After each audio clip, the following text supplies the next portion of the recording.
दोस्तों, भारत में LPG gas cylinder को लेकर के नए नियम लागू किए गए हैं। सरकार ने कीमतों में बढ़ोतरी, सिलेंडर बुकिंग के बीच 25 से 45 दिन का गैप और पीएनजी कनेक्शन वाले घरों में एलपीजी पर रोक जैसे कई बड़े फैसले लिए हैं। इन बदलावों के पीछे अंतर्राष्ट्रीय तनाव और गैस आपूर्ति पर बढ़ता दबाव बताया जा रहा है। आम उपभोक्ताओं के बजट पर इसका कितना असर पड़ेगा, जानिए हर एक जानकारी विस्तार से। दोस्तों, हाल फिलहाल भारत में रसोई गैस को लेकर के कई बड़े बदलाव हो रहे हैं। दुनिया भर में जो तनाव का माहौल है और गैस तेल की सप्लाई पर जो असर पड़ रहा है, उसे देखते हुए केंद्र सरकार ने कुछ सख्त फैसले लिए हैं। इन नए नियमों का सीधा असर हम और आप जैसे आम लोगों पर पड़ेगा, खासकर जो लोग शहर में रहते हैं या मिडिल क्लास परिवार से आते हैं। सरकार का कहना है कि वैश्विक परिस्थितियों और आयात पर निर्भरता को देखते हुए ऊर्जा संसाधनों का संतुलित उपयोग जरूरी हो गया है। इसी कारण एलपीजी की कीमत, बुकिंग नियम और सप्लाई व्यवस्था में कई बदलाव लागू किए गए हैं। केंद्र सरकार ने बीते 7 मार्च को घर में इस्तेमाल होने वाले एलपीजी सिलेंडर के दाम करीब 7% तक बढ़ा दिए हैं।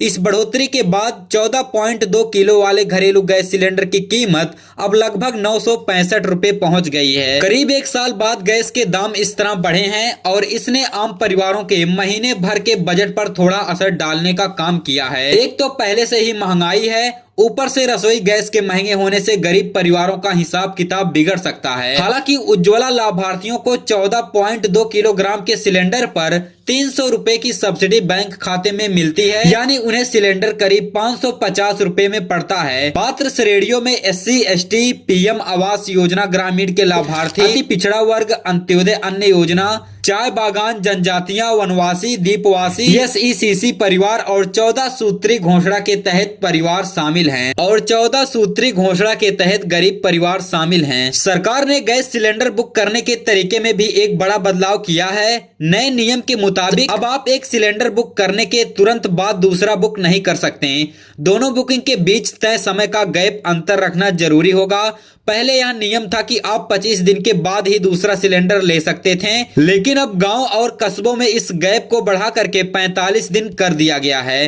पेट्रोलियम मंत्री हरदीप पुरी ने लोकसभा में कहा कि ग्रामीण और दुर्गम क्षेत्रों में यह गैप बढ़ा करके 45 दिन कर दिया गया है, जबकि शहरी इलाकों में 25 दिन का नियम जारी है।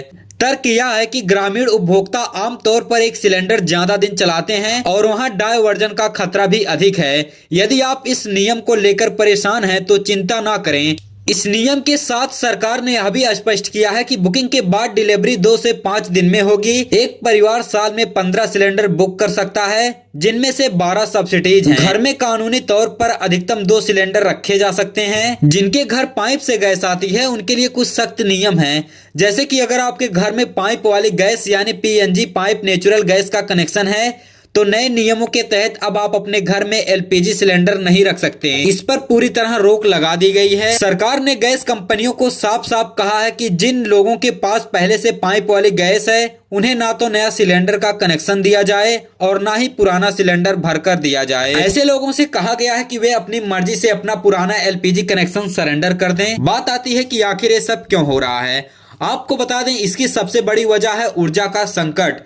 आपको शायद पता हो कि भारत अपनी जरूरत की लगभग 90% एलपीजी गैस कनेक्शन दूसरे देशों से खरीदता है। हाल ही में ईरान में जो लड़ाई और तनाव चल रहा है उससे गैस का आयात मुश्किल हो गया है। ईरान और इजराइल के बीच लड़ाई की वजह से स्ट्रेट ऑफ हार्मुज से गुजरने वाले जहाजों का आना जाना प्रभावित हुआ है। इसी रास्ते से हमारे पास मिडिल ईस्ट से गैस आती थी, जिसमें अब काफी कमी आ गई है। हालांकि सरकार हाथ पर हाथ धरे नहीं बैठी है। इस परेशानी से निपटने के लिए दूसरे रास्ते खोजे जा रहे हैं। सरकार अब अमेरिका, नॉर्वे, कनाडा और रूस जैसे देशों से गैस खरीदने की कोशिश कर रही है। इसके साथ ही देश के अंदर मौजूद रिफाइनरियों में गैस का भी उत्पादन लगभग 28% तक बढ़ाने की तैयारी चल रही है। सरकार का कहना है कि ये सारे कदम इसलिए उठाए जा रहे हैं ताकि गैस सबको बराबर मिल सके, खासकर उन जगहों पर जहां पाइप वाली गैस पहुंच चुकी है। वहां से एलपीजी सिलेंडर कम करके उन्हें गांव और गरीब परिवारों तक पहुंचाया जा सके। लेकिन इन सबके बीच आम लोगों के मन में एक बड़ा सवाल घूम रहा है। लोगों का सोचना है कि अगर कभी कोई इमरजेंसी आ गई और पाइप वाली गैस की सप्लाई बंद हो गई